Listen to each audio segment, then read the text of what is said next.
Brooklyn's heart slammed against her ribs as she sprinted into the crosswalk, her sneakers skidding on wet asphalt, while she yanked Edith backward by the collar of her coat. The SUV's horn blared like a dying animal, tires screaming inches from where Edith had frozen, phone still pressed to her ear. They crashed onto the sidewalk together, Brooklyn's elbow scraping raw against concrete, Edith's gasp hot against her neck. For one frozen second the world narrowed to the smell of exhaust and the frantic beat of two hearts. Then sirens wailed in the distance and everything exploded into chaos. Paramedics loaded Edith onto a stretcher while Brooklyn paced the curb, answering questions she barely heard. "She's my classmate," she kept repeating, voice cracking. "We were just walking to class." The lie tasted metallic. They had barely spoken before today. Yet when the ambulance doors closed, Brooklyn climbed in without being asked, clutching the railing as if letting go would unravel the universe. At the ER, fluorescent lights buzzed overhead while doctors stitched Brooklyn's arm and checked Edith for concussion. Edith's parents arrived first, her father in a crisp suit, mother clutching a designer purse, faces tight with the kind of worry that already blamed someone. Brooklyn hovered in the corner, invisible until Edith's eyes found hers across the room. That single look cracked something open. Edith's gaze wasn't grateful or polite. It was raw, searching, as if she had just woken up from a dream she never knew she was having. Brooklyn felt heat rise in her cheeks and looked away, but the pull stayed, humming under her skin like a live wire. Hours later, when the room emptied for a moment, Edith whispered, "You saved my life. I don't even know how to say thank you." Her voice trembled and Brooklyn answered without thinking, "You don't have to. Just don't stand in traffic again." They both laughed, small and shaky, but the laugh lingered too long, eyes locking once more. Discharge came at midnight. Edith's parents insisted on driving her home to their brownstone in Brooklyn Heights, but Edith turned at the last second and grabbed Brooklyn's hand. "Come visit tomorrow? I need to see you." The request hung between them like a promise neither understood yet. Brooklyn nodded, throat tight, already feeling the first twist of something she couldn't name. She walked home through the cold March night, replaying that hospital stare, wondering why her pulse refused to slow down. The next afternoon Brooklyn stood on the stoop of the Walsh house, flowers in one hand, nerves in the other. Edith opened the door herself, arm in a sling, blonde hair loose around her shoulders. Up close, without the hospital glare, she looked even more fragile and somehow stronger at the same time. They sat in the sunroom overlooking the garden, and Edith talked, really talked for the first time, about the pressure of being the perfect daughter, the pre-law track her parents had mapped since kindergarten, the fiancé named Ryan she had been dating since sophomore year because it just made sense. Brooklyn listened, nodding, but inside her chest a storm brewed. She had her own secrets. A mother who preached Sunday sermons about traditional family values, and a father who still asked when she was bringing home a nice boy. Yet here she was, feeling the impossible pull toward the girl she had dragged from death. Days blurred. Brooklyn brought coffee, then textbooks, then just herself. Each visit stretched longer. They shared playlists, laughed at the same memes, argued about whether pineapple belonged on pizza. But beneath the easy talk, glances lingered. Fingers brushed when passing a mug. Once, when Edith winced reaching for a book, Brooklyn's hand steadied her waist and neither pulled away fast enough. That night Brooklyn lay awake staring at her ceiling, whispering to the dark, "This is crazy. She's straight. She has Ryan." The words felt like a lie even as she spoke them. Edith's mother noticed first. "That girl is here again," she said one evening loud enough for Brooklyn to hear from the hallway. "She seems very attentive." The tone dripped disapproval. Edith brushed it off, but Brooklyn saw the flicker of fear in her eyes. Still, the visits continued, secret now in frequency if not in name. One rainy Thursday they sat on Edith's bed watching old movies, shoulders touching. When the heroine on screen kissed her best friend, Edith didn't change the channel. Instead she turned to Brooklyn and asked softly, "Have you ever felt something you weren't supposed to?" Brooklyn's answer was barely a breath. "Every day lately." The air between them thickened, charged, but neither crossed the line. Not yet. The price of wanting already felt too high. Weeks turned into a fragile routine. Brooklyn's apartment in Bushwick became their neutral ground after Edith's mother started asking pointed questions about that nice friend who's always around. They cooked cheap pasta, studied for midterms, and slowly let the truth surface in pieces. Edith confessed Ryan had proposed over Christmas break, and she had said yes because refusing would shatter her parents' picture-perfect life. "I love him," she said, voice hollow. "But it's the kind of love you're supposed to feel, not the kind that keeps you up at night." Brooklyn didn't push. She simply sat closer on the worn couch, letting their knees touch, letting silence say what words couldn't. The first crack in the facade came at a campus party. Edith had dragged Brooklyn along for moral support, but Ryan showed up unannounced, all broad shoulders and easy charm. He pulled Edith into a kiss right there under string lights, and Brooklyn felt something sharp twist behind her ribs. She turned away, grabbing a drink she didn't want, but Edith's eyes found hers over Ryan's shoulder. Guilty pleading, alive with the same storm Brooklyn felt. Later, outside in the cold, Edith grabbed her wrist. "I'm sorry. I don't know how to do this." Brooklyn's voice came out rough. "You don't owe me anything. You have a life already." Edith shook her head. "What if I don't want that life anymore?" The question hung between them like smoke, and when Edith leaned in, forehead resting against Brooklyn's, the world narrowed again to just breathing impossibility. They didn't kiss that night. They walked back to Brooklyn's place in silence, fingers intertwined under the sleeve of Brooklyn's coat. Inside, Edith curled on the couch and cried. Quiet, exhausted tears for the girl she had been pretending to be. Brooklyn held her, stroking her hair, feeling every sob echo in her own chest. In that moment she understood the cost. Loving Edith meant watching her dismantle the future her parents had built brick by careful brick. Still, when Edith whispered, "Stay with me," Brooklyn didn't hesitate. Morning brought reality. Edith's phone buzzed with missed calls from her mother and Ryan. She silenced it, but the guilt was already carving lines around her mouth. "They'll never understand," she said. Brooklyn nodded. "Mine won't either. Mom still quotes Bible verses at dinner." They laughed bitterly, but the laughter died fast. That afternoon they walked along the Brooklyn Bridge, wind whipping their hair, and for the first time spoke the word out loud. Lesbian. Edith tested it like a foreign language. "That's what this is, right?" "What I am." Brooklyn answered simply. "It's what we are. Together." The word felt both terrifying and freeing. But freedom has sharp edges. Ryan noticed the distance first. He cornered Edith after class, voice low and hurt. "There's someone else, isn't there?" Edith didn't deny it fast enough. Ryan's face hardened. "That dyke who pulled you out of traffic?" The slur hit like a slap. Edith walked away without answering, but the damage was done. By evening Ryan had texted her parents a single photo. Brooklyn and Edith laughing on the bridge, shoulders touching too intimately for just friends. The Walsh family exploded. Edith's father called her that night, voice ice cold. "Come home. Now. We need to talk about your choices." Edith hung up shaking. Brooklyn pulled her close, but the embrace felt suddenly fragile, already weighted by the price they hadn't yet paid. The confrontation at the Walsh brownstone was worse than either had imagined.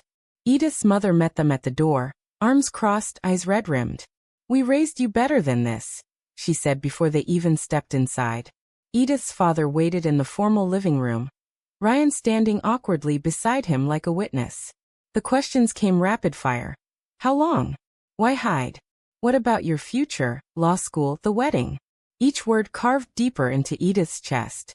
Brooklyn stood silent at first, but when Edith's mother turned on her, "You corrupted our daughter." Brooklyn's temper snapped. "I didn't corrupt anyone. I saved her life. The rest she chose." The room went deathly quiet.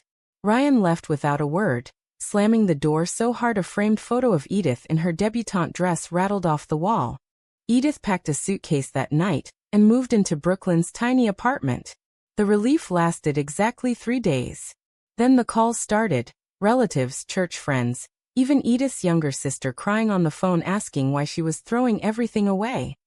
Brooklyn's own mother found out through a mutual acquaintance at church. The voicemail was short and devastating. "If you're choosing that lifestyle, don't come home for Easter. I won't have it under my roof." Brooklyn listened to it twice, then deleted it, but the echo stayed. She went through the motions, classes, part-time job at the coffee shop, But every shift felt like walking through fog. The betrayal that shattered them came from someone they trusted. Sarah, Edith's childhood best friend and roommate from freshman year, had always seemed supportive. Until she wasn't. Sarah posted a vague but pointed Instagram story. A screenshot of Edith and Brooklyn holding hands outside the apartment, captioned praying for friends who lose their way. The comments flooded in, condemnation, pity, Bible verses. Edith's phone wouldn't stop buzzing. She shut it off, but the damage spread like wildfire across campus. Professors gave them side-eye, classmates whispered. Ryan's fraternity brothers started showing up at Brooklyn's building, not threatening but loud enough to make neighbors complain. One night the pressure broke Edith. She sat on the edge of the bed, shoulders slumped. Maybe they're right. Maybe this is selfish. My sister's graduation is next month, and Mom says I'm not welcome if I bring you. Brooklyn knelt in front of her, hands on Edith's knees. You saved yourself when you chose honesty. Don't let them take that back. Edith nodded, but her eyes were hollow. They made love for the first time that night. Not with fireworks or perfect words, but with trembling hands and whispered promises. Two girls clinging to each other like life rafts in a storm they hadn't seen coming. Afterward, lying in the dark, Edith traced the scar on Brooklyn's elbow from the accident. You pulled me out of traffic once. Now I need you to pull me out of this. Brooklyn kissed her forehead. Always. But always is a dangerous word when the world is watching. Spring break arrived like a temporary truce. They drove upstate to a cheap cabin Edith's aunt owned but never used, hoping distance would quiet the noise. For 4 days they existed in a bubble, hiking muddy trails, cooking over a wood stove, falling asleep tangled together under one blanket. No phones, no parents, no judgment. Edith laughed again. Real laughter that reached her eyes. Brooklyn felt the weight lift enough to breathe. On the last night they sat on the porch swing watching stars, and Edith said quietly, I'm dropping pre-law. I want to study psychology. Help kids who feel like I did trapped. Brooklyn squeezed her hand. I'll be right beside you. It felt like a vow. The bubble burst the moment they returned to the city. Edith's father had frozen her tuition account. Until you come to your senses, the email read. Brooklyn's boss at the coffee shop cut her hours after seeing the Instagram fallout. Rent loomed. They argued for the first time. Sharp, exhausted words about money and pride and whose family was worse. Edith stormed out into the rain. Brooklyn let her go, then ran after her 2 blocks later, finding her huddled under an awning. They stood soaked, foreheads pressed together. I'm sorry, Edith whispered. I'm terrified I'm ruining your life too. Brooklyn answered by kissing her right there on the sidewalk, rain mixing with tears. Passers-by stared. One older woman muttered, disgraceful. They didn't care. The real test came at Edith's sister's graduation. Edith insisted on going alone. Brooklyn waited at a nearby diner, stomach in knots. 3 hours later Edith returned, face streaked with mascara, clutching an envelope. Inside was a letter from her mother. We love you, but we cannot support this choice. The door is open when you're ready to walk through it alone. Edith's hands shook as she read it aloud. Brooklyn pulled her into her lap, right there in the booth. Then we build our own door. But the words tasted like ash. That night Edith cried herself to sleep, and Brooklyn lay awake wondering if love was supposed to cost this much. Summer brought temporary jobs, Brooklyn waiting tables, Edith tutoring high schoolers online. They scraped by, but the strain showed. Edith's nightmares returned. The screech of tires, her mother's disappointed face, Ryan's cold eyes. Brooklyn woke her each time, holding her until the shaking stopped. One sweltering July night Edith said, I think I'm ready to tell my parents I'm never coming back. Not unless they accept us both. Brooklyn's heart swelled and cracked at the same time. You know what that means. Edith nodded. It means choosing us over everything else. The choice came sooner than expected. Edith's father showed up at their apartment unannounced, suit impeccable, checkbook in hand.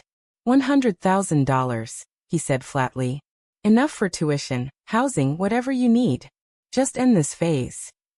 Edith stared at him for a long moment, then stepped back beside Brooklyn. No, the door closed in his face. They stood in the silence afterward, breathing hard.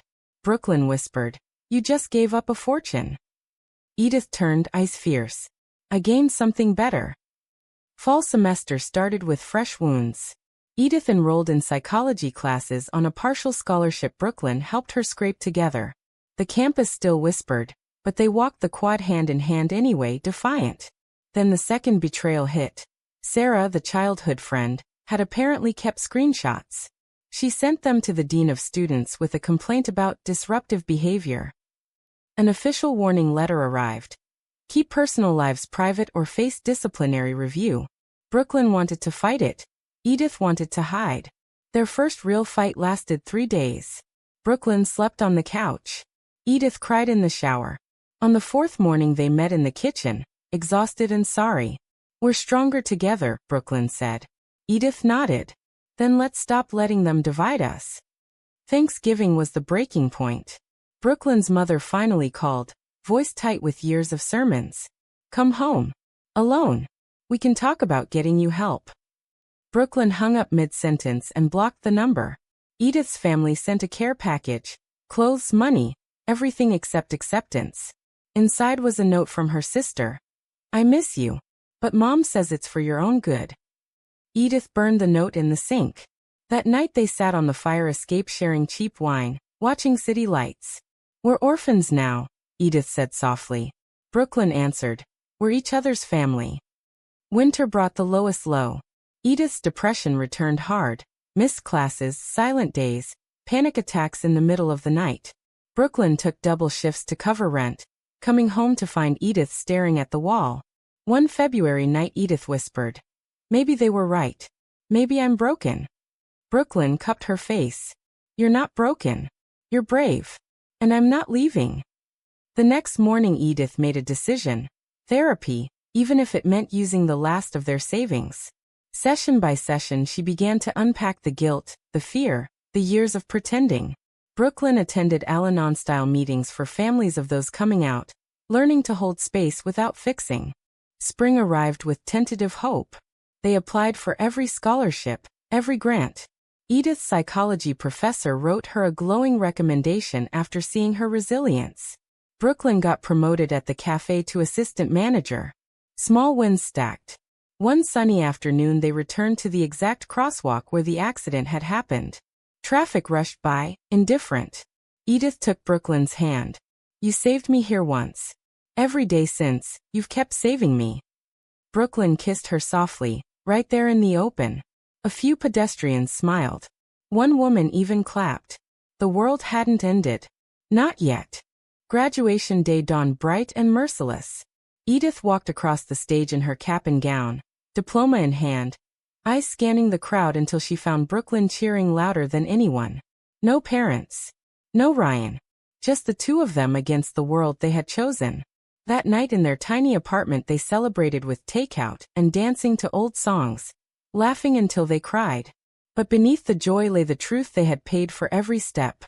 Lost family, lost friends, lost security. Edith had traded a trust fund for truth. Brooklyn had traded home for honesty. Neither regretted it, yet both carried the scars. Months later they stood on the same Brooklyn Bridge where everything had shifted, wind tugging at their coats. Edith leaned against the railing, blonde hair whipping across her face. Remember when I asked if you'd ever felt something you weren't supposed to? Brooklyn smiled. I remember. Edith turned, eyes steady. I'm not afraid anymore. Whatever comes next, jobs, maybe a real apartment, maybe even marriage someday, we face it together.